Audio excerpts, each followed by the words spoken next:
Students, very good morning. और आज आप सीखेंगे इंपरेटिव सेंटेंसेस के अंतर्गत वे सेंटेंसेस को डायरेक्ट से इनडायरेक्ट स्पीच में चेंज करना जिनमें रिपोर्टेड स्पीच लेट एवं लेट अस से शुरू होती है। इस प्रकार के सेंटेंसेस भी हमारे इंपरेटिव सेंटेंसेस के अंतर्गत ही आते हैं और इन्हें हम डायरेक्ट स्पीच से इनडायरेक्ट स्पीच में कैसे चेंज करेंगे आपको ये जानना है। वैसे अगर लेट के साथ अस का प्रयोग होता है तो उसका मतलब होता है आओ या चलो या चलें, और खाली अगर लेट का प्रयोग है तो उसका मतलब होता है दो। तो दोनों का अर्थ अलग अलग होता है, इसलिए दोनों को हम वन बाय वन सेंटेंसेस के माध्यम से आपके सामने लिख के दिखाएंगे कि किस प्रकार से हमें लेट वाले वाक्यों को और लेटस वाले वाक्यों को डायरेक्ट स्पीच से इनडायरेक्ट स्पीच में चेंज करना है। सबसे पहले आप देखें वे वाक्य जो लेट अस से शुरू होते हैं। लेट अस से शुरू होने वाले वाक्य, लेट अस से शुरू होने वाले वाक्य क्या करते हैं? सबसे पहले कुछ रूल्स आपके सामने लिख रहे हैं। सबसे पहले सेड या सेड टू को हम सेड या सेड टू को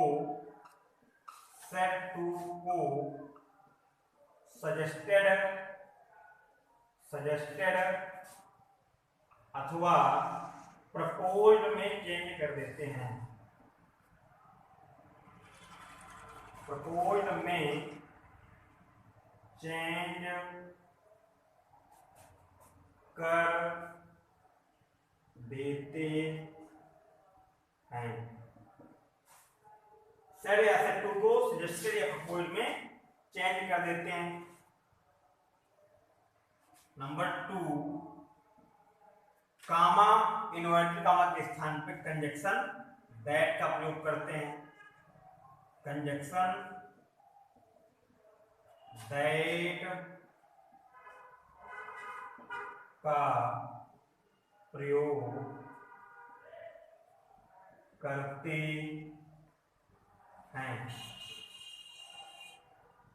रूल 3 आपका हो जाएगा। दैट के बाद दे शुड अथवा वी शुड का प्रयोग करके सेंटेंस को पूरा करते हैं। तो यहाँ पे दैट के बाद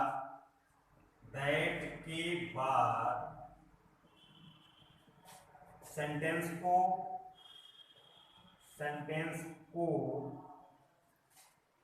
दे शुड अथवा वी शुड का प्रयोग करके पूरा करते हैं। बाकी जो रूल्स हैं वो आपके पहले जैसे रहते हैं, उनमें कोई चेंजिंग नहीं होती है। प्रोनाउंस में परिवर्तन जैसे पहले होता है वैसे इनमें भी होता है, और जो निकटता सूचक शब्द होते हैं टाइम ऑफ मीनिंगलेस वर्ड्स उनमें भी परिवर्तन पूर्व की भांति होता है। और इन चीजों को आपको याद रखना है। क्या करेंगे आप? यदि वाक्य में रिपोर्टेड स्पीच लेट अस से शुरू हो रही है तो आपको सेड सेड टू को बदल देना होगा सजेस्टेड अथवा प्रपोज्ड में। कंजक्शन दैट का प्रयोग करना होगा कामा इन्वर्टेड कामा के स्थान पे, और उसके बाद दैट के बाद सेंटेंस को दे शुड अथवा वी शुड से शुरू करके पूरा करते हैं। तो ये रूल्स आपके हमने लिखवाए हैं, इन्हें आप नोट करते रहें। और अब आप देखेंगे कुछ उदाहरण कि किस प्रकार से हम, तो स्टूडेंट्स आइए देखते हैं कुछ उदाहरण की सहायता से कि किस प्रकार से हम लेटस से शुरू होने वाले सेंटेंसेस को डायरेक्ट से इनडायरेक्ट स्पीच में चेंज करेंगे। एग्जाम्पल नंबर 1 देखें आप, लिखा हुआ है my friend said to me. My friend said to me, comma, inverted comma, so. Let us go. Let us go to see the movie. Let us go to see the movie. तो आप यहाँ पे देखें कि जो उदाहरण हमने आपके सामने लिखा हुआ है उसमें लिखा है my friend said to me, मेरे मित्र ने कहा, मेरे मित्र ने मुझसे कहा, let us go to see the movie, आओ फिल्म देखने चलते हैं। तो यहाँ पे लेट अस का मतलब है आओ या चलो। तो आप अब इस बात पर ध्यान दें कि कहां पे आपको सजेस्टेड का प्रयोग करना है, कहां पे आपको प्रपोज्ड का प्रयोग करना है। देखिए प्रपोज्ड माने होता है प्रस्ताव रखना और सजेस्टेड माने होता है सुझाव देना। तो प्रपोज्ड का प्रयोग आप वहां पे करेंगे जहां पे यदि आप उसके प्रस्ताव को नकार भी देते हैं, उसके लिए ना भी कह देते हैं, तो वहां पे आपका कोई नुकसान ना हो रहा हो। और सजेस्टेड का हमें प्रयोग वहां पे करना होता है जो बात हमारे फायदे के लिए बताई जा रही हो, जो बात हमारे हित के लिए बताई जा रही हो और उसे हम नकार ना सकें, उसके लिए हम ना कर सकें, ना नहीं कर सकें, तो वहां पे हमें लगाना है सजेस्टेड। और जहां पे हमें प्रस्ताव दिया जा रहा हो और हम हाँ अथवा ना कर सकते हैं, मतलब विकल्प हो आपके पास हाँ अथवा ना करने का, तो वहां पे आप लगाएं प्रपोज्ड। और जहां पे विकल्प ना हो वहां पे आप लगाएं सजेस्टेड। आपको ये बात याद रखनी है। तो यहाँ पे लिखा हुआ है my friend said to me, मेरे मित्र ने मुझसे कहा, let us go to see the movie, आओ फिल्म देखने चलते हैं। तो यहाँ पे आपके पास विकल्प है, आप चाहें तो जा सकते हैं, ना चाहें तो ना जा सकते हैं। और यदि आप फिल्म देखने भी नहीं जाएंगे तो आपका कोई नुकसान होने वाला नहीं, अर्थात आपकी चॉइस डिपेंड करती है। यहाँ पे आप चाहें तो जा सकते हैं, ना चाहें तो नहीं जा सकते हैं। तो यहाँ पे हम लगाएंगे प्रपोज्ड, क्या हो जाएगा, my friend proposed, my friend proposed me that, comma invert comma को हटा के कंडीशन दैट का प्रयोग करेंगे। और एक बात और देखें आप, यदि रिपोर्टिंग स्पीच का सब्जेक्ट आपको फर्स्ट पर्सन है, फर्स्ट पर्सन का कोई भी केस है, तो आप वी का प्रयोग करेंगे, यानी वी शुड का प्रयोग करेंगे। और अगर यहाँ पे फर्स्ट पर्सन के अतिरिक्त सेकेंड पर्सन का प्रयोग है या थर्ड पर्सन का प्रयोग है, तो आप दे शुड का प्रयोग करेंगे। तो यहाँ पे माय फ्रेंड यानी फर्स्ट पर्सन प्रोनाउन का प्रयोग है, तो हम वी का प्रयोग करेंगे, that we should go to see the movie, we should go to see the movie. ये सेंटेंस आपको बन गया है। और अब आप देखें एक example number 2,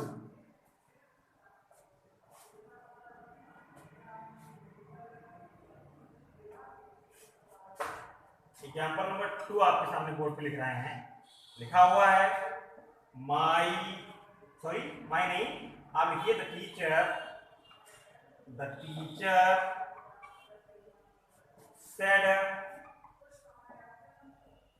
to us, the teacher said to us, comma inverted comma शुरू, let us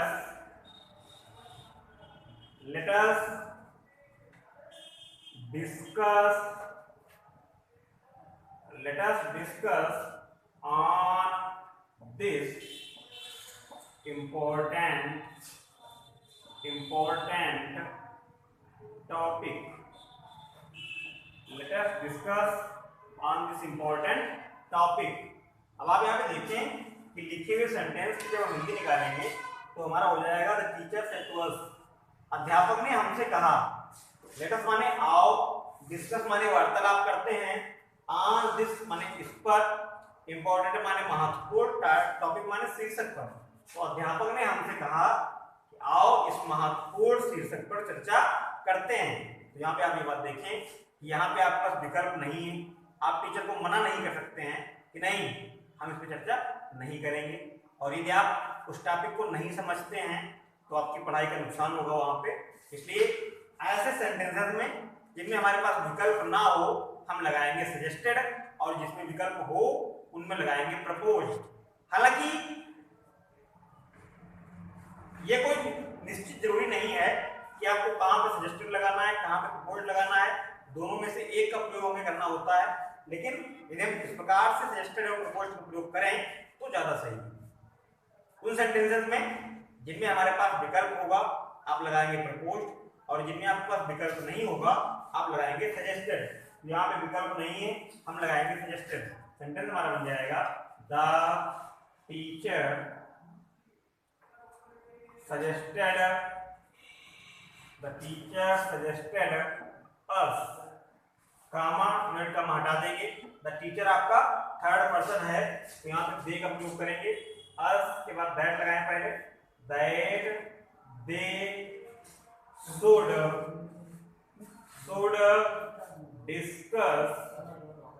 discuss on, जिसका दैट हो जाएगा that important topic.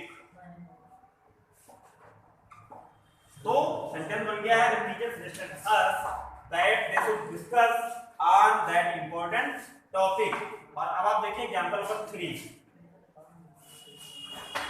Example number 3 आप देखें, आप लिखा हुआ है my father said to me, my father said to me, comma inverted comma through, let us play chess. My father said to me, let us play chess. अब आप देखिए example number 3 में लिखा हुआ है मेरे पिताजी ने मुझसे कहा लेट अस प्ले चेस, आओ शतरंज खेलते हैं। तो यहाँ पे आपके पास विकल्प है, आपको अगर रुचि है शतरंज खेलने में तो आप शतरंज खेल सकते हैं, और अगर रुचि नहीं है तो आप वहां पे मना कर सकते हैं। तो यहाँ पे आप लगाएं प्रपोज्ड। सेंटेंस आपका बन जाएगा my father proposed me, comma unit comma के स्थान पे दैट लगाएं, दैट माय फादर। आप यहाँ पे देखें माय का प्रयोग है यानी फर्स्ट पर्सन है तो वी का प्रयोग करेंगे, that we should play chess. तो स्टूडेंट्स यहाँ पे आपने देखा कि वे सेंटेंसेस इंपरेटिव सेंटेंस के जो लेटर से शुरू होंगे उनको हम डायरेक्ट स्पीच से इनडायरेक्ट स्पीच में कैसे चेंज करेंगे। और अब आप देखेंगे कुछ सेंटेंसेस जो लेट से शुरू होंगे और इन्हें आप नोट करते रहें। अब आप देखें लेट से शुरू होने वाले सेंटेंसेस को हम डायरेक्ट स्पीच से इनडायरेक्ट स्पीच में कैसे बदलेंगे।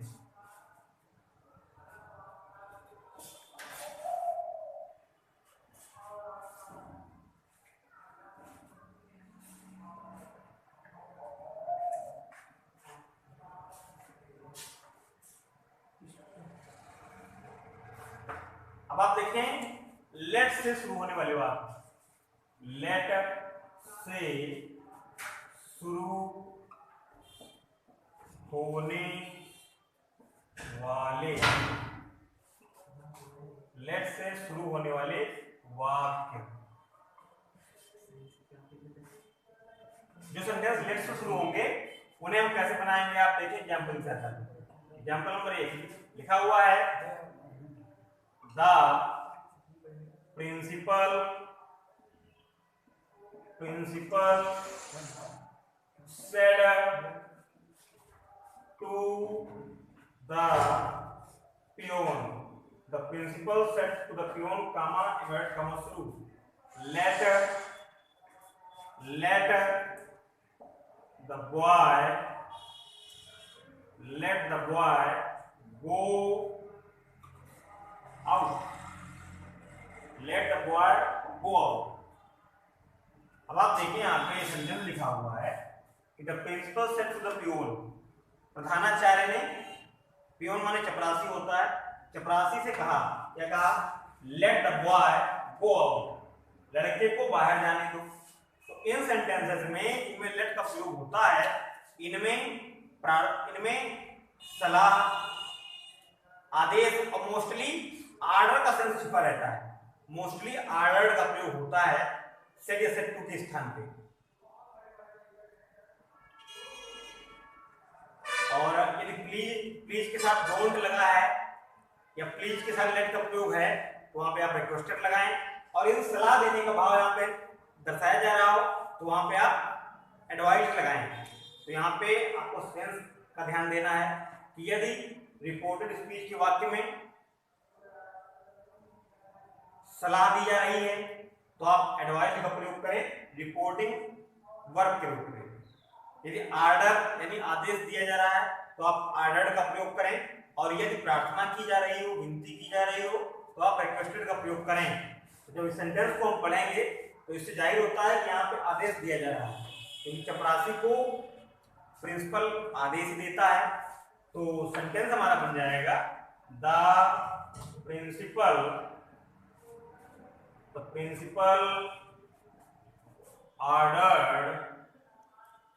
ordered the peon, the principal ordered the peon, या तो आप इसको टू से जोड़ सकते हैं, to let the boy go out.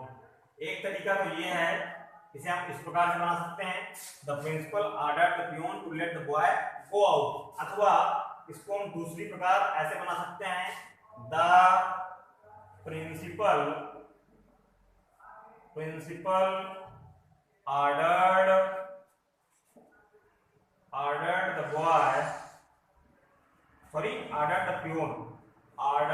Peon के बाद आप दैट का प्रयोग करें रिपोर्टिंग स्पीच के ऑब्जेक्ट के बाद, और दैट के प्रयोग के बाद रिपोर्टेड स्पीच के नाउन या प्रोनाउन का प्रयोग जहां पे जो है उस नाउन या प्रोनाउन को आप दैट के बाद लाएं। तो यहाँ पे नाउन क्या है, the boy, that the boy. Boy के बाद आप शुड का प्रयोग करें, शुड के बाद आप बी लगाएं, शुड बी गो आउट। दूसरा तरीका ये है। तो इस सेंटेंस को हम ऐसे या फिर ऐसे बना सकते हैं। जब हम शुड का प्रयोग करेंगे तो सेंटेंस इस प्रारूप में बनेगा, the principal ordered the peon that the boy should be go out. अथवा लेट के बाद जो रिपोर्टिंग स्पीच का ऑब्जेक्ट है उसको आप टू लेट से जोड़ दें। तो जिस प्रकार से आपको सुविधा हो उस प्रकार से आप इन सेंटेंसेस को रिपोर्टेड स्पीच डायरेक्ट स्पीच से इनडायरेक्ट स्पीच में चेंज कर सकते हैं। अब इसका फार्मूला क्या हो जाएगा, क्या करना है आपको, रूल आपका फर्स्ट हो जाएगा, सेड अथवा सेड टू को भाव अनुसार ऑर्डर्ड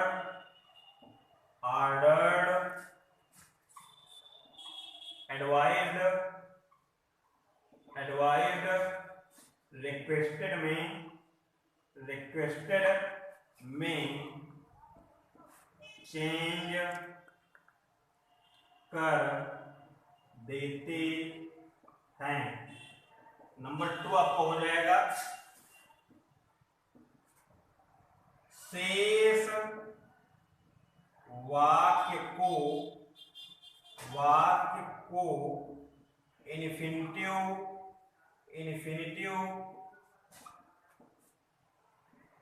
टू से जोड़ देते हैं। अथवा दैट लगा के नाउन अथवा प्रोनाउन का प्रयोग करें और फिर शुड बी के प्रयोग से सेंटेंस को पूरा करते हैं। अब ये जो रूल आपको लिखवाए हैं इनको आप नोट कर लें, और इससे संबंधित एक दो उदाहरण और।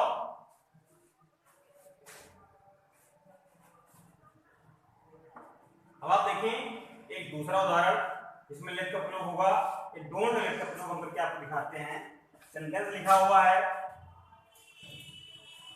My mother said to the officer. My mother said to the officer, comma, inverted comma शुरू, please don't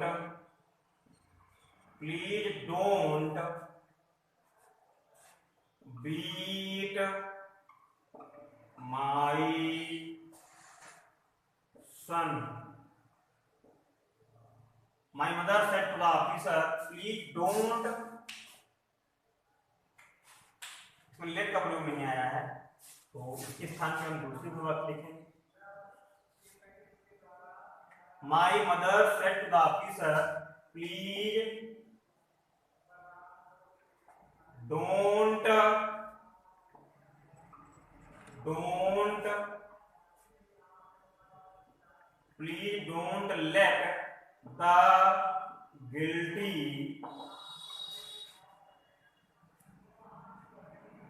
don't let the guilty set free.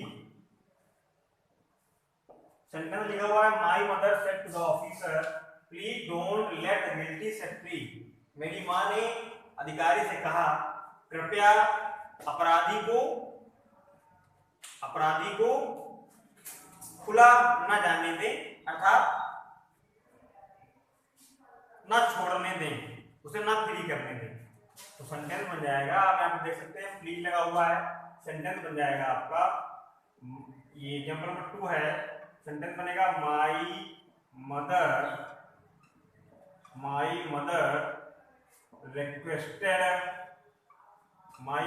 requested the officer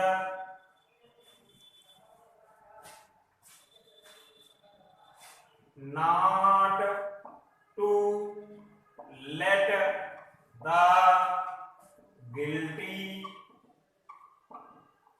set free. My mother requested the officer not to let the guilty set free. तो कि negative है, फिर not to से जोड़ेंगे और let का प्रयोग करेंगे. या इसको हम बना सकते हैं My mother requested the officer that the guilty should not be free. अथवा बन सकता है ये, अथवा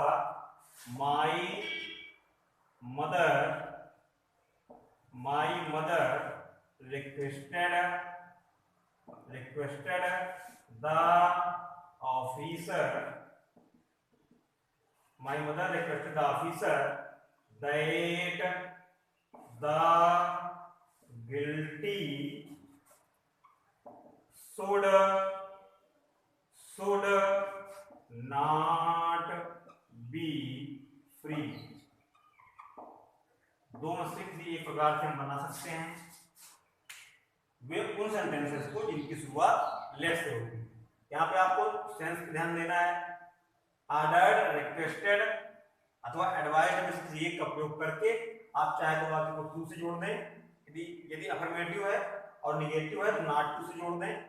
और यदि आप इस प्रकार से नहीं जोड़ना चाहते हैं तो कनेक्शन दैट का प्रयोग करके नाउन तो प्रोनाउन का प्रयोग करें जो रिपोर्टेड स्पीच में प्रयोग में आया है, और उसके बाद शुड बी का प्रयोग करके आप सेंटेंस को पूरा कर सकते हैं.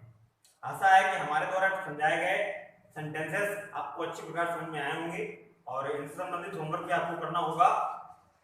और यदि इनमें कोई समस्या आपको रह जाती है तो आप अपनी बुक में अच्छी प्रकार देखें. फिर भी कोई समस्या रहती है तो आपकी समस्या को हम सॉल्व करने की कोशिश करेंगे. और तो एक बच्चों ने कमेंट से पूछा था रीऑर्डरिंग चैप्टर में एक्सरसाइज 2009 में 3 सेंटेंस पूछे थे कि इनको रीऑर्डर कैसे किया जाएगा. तो उनको हम रीऑर्डर करने का ढंग बता देते हैं. शायद 2 दिन पहले के वीडियो में या 1 दिन के पहले के वीडियो में किसी बच्चे ने पूछा है कि सर एक्सरसाइज 2009 में पहला, दूसरा, तीसरा सेंटेंस बता दीजिए. तो आप देख लें रीऑर्डरिंग, यहाँ पे हम लिखे दे रहे हैं रीऑर्डरिंग, और ये पेज नंबर है आपका 32, पेज नंबर 32, और एक्सरसाइज है 2009. 2009, एक्सरसाइज 2009।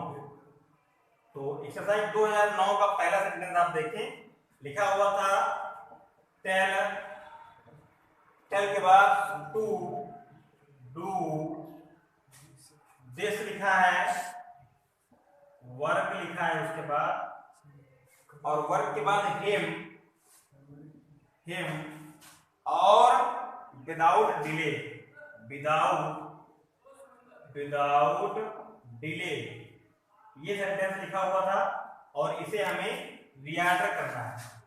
तो सबसे पहले इस सेंटेंस को हम जब रीऑर्डर करेंगे, सबसे पहले आप क्या करें, ये इंपरेटिव सेंटेंस है, तो इंपरेटिव सेंटेंस को हम शुरुआत करते हैं किससे, वर्ब की फर्स्ट फॉर्म से। तो ये सेंटेंस बन जाएगा tell him to do this work, tell him to do this work without delay. Reorder करने पे हमारा सेंटेंस ये बन जाएगा, टेल हिम, उसे बता दो, टू डू दिस वर्क, इस कार्य को करने के लिए, विदाउट डिले, बिना देरी के, अर्थात उसे बता दो इस कार्य को बिना देरी के कर दे, उसे बता दो इस कार्य को बिना देरी के कर दे। तो इस प्रकार से इसको बनाएंगे, tell him to do this work without delay. अब देखिए आप दूसरा सेंटेंस था हाउ, हाउ के बाद this did, how this did solve you problem।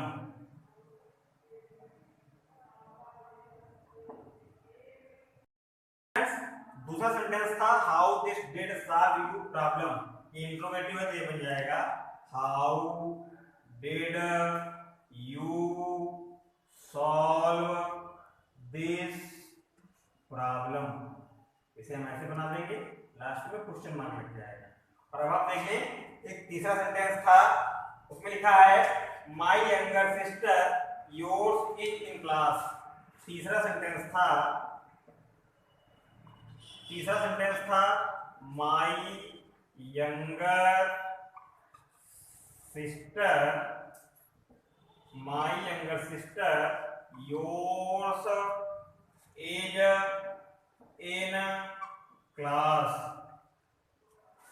तीसरा सेंटेंस आपका ये, योर्स नहीं योर है, तो my younger sister your is in class, ये सेंटेंस था। तो इसको जो हम रीऑर्डर करेंगे तो ये बन जाएगा my younger sister is in your class. तो ये 3 सेंटेंस आप लोगों ने पूछे थे, उनको हम इस प्रकार से रीऑर्डर करेंगे। पहला हो जाएगा tell him to do this work without delay, दूसरा हो जाएगा how do you solve this problem, और तीसरा हो जाएगा my younger sister is in your class. कुछ अन्य बच्चों ने भी कमेंट किए हैं और उन लोगों ने जो प्रश्न पूछे हैं हम उनका भी जवाब देने की कोशिश करेंगे। फिलहाल आज की वीडियो में इतना ही, और जो अन्य बच्चों ने कमेंट किए हैं उनके जवाब हम आपको अपने नेक्स्ट वीडियो में देंगे। और इससे संबंधित जो टॉपिक हमने आपको आज पढ़ाया है, इससे संबंधित होमवर्क आपको व्हाट्सएप पर सेंड कर दिया जाएगा। होमवर्क रेगुलरली आप लोग पढ़ते रहें, और जो याद करने के लिए आपको दिया जा रहा है डे बाई डे, उसे आप दोहराते रहें। आपको याद करने के लिए हम बता दें कि इंग्लिश ग्रामर में जो एसे का चैप्टर है अपनी बुक में आप देखना, तो आपको पहला एसे याद करना है, कोई भी एसे हो और उसे आपको याद करना है। तो आपको हम बता दें कि आपका फर्स्ट एसे कौन सा है। फर्स्ट एसे आपका है